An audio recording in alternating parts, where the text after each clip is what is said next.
గత ప్రభుత్వ హయాంలో జరిగిన ఉల్లంఘనలపై కూటమి ప్రభుత్వం చర్యలు చేపట్టింది.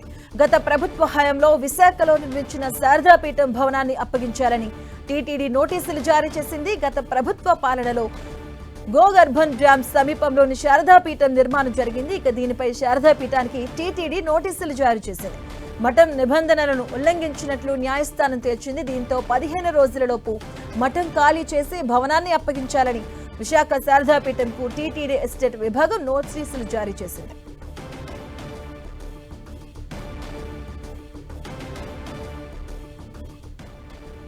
ఇదే అంశానికి సంబంధించిన పూర్తి అప్డేట్స్ మా కరెస్పాండెంట్ శ్రీనివాస్ అందిస్తారు. శ్రీనివాస్, మాధవి, తిరుమల గోగర్భం డ్యాం సమీపంలో నిబంధనలకు విరుద్ధంగా నిర్మించిన శారదాపీఠం భవనాన్ని 15 రోజుల్లో టీటీడీకి స్వాధీనం చేయాలని టీటీడీ ఎస్టేట్ ఆఫీసర్ నోటీసులు జారీ చేశారు.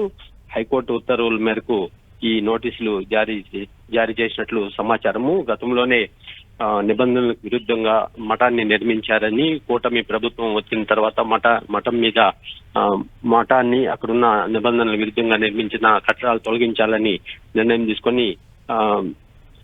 తీసుకున్నారు. అయితే శారదాపీఠం హైకోర్టును ఆశ్రయించింది. అప్పటి నుంచి కూడా హైకోర్టులో ఈ వివాదము నలుగుతోంది. తాజాగా హైకోర్టు నుంచి మఠాన్ని స్వాధీనం చేసుకోవాలని, టీటీడీకి అప్పగించాలని ఆదేశాలు రావడంతో టీటీడీ కూడా ఆ మేరకు మఠాన్ని 15 రోజుల్లో స్వాధీనం చేయాలని నోటీసులు జారీ చేసింది. అయితే ఈ విషయం మీద శారదాపీఠం ఏ రకంగా స్పందిస్తుంది, ఇటు టీటీడీ కూడా ఎటువంటి చర్యలు తీసుకుంటుందో వేచి చూడాల్సింది. మాధవి, దీనిపైన శారదాపీఠంకి సంబంధించి వారు ఏమైనా స్పందించడం జరిగిందా?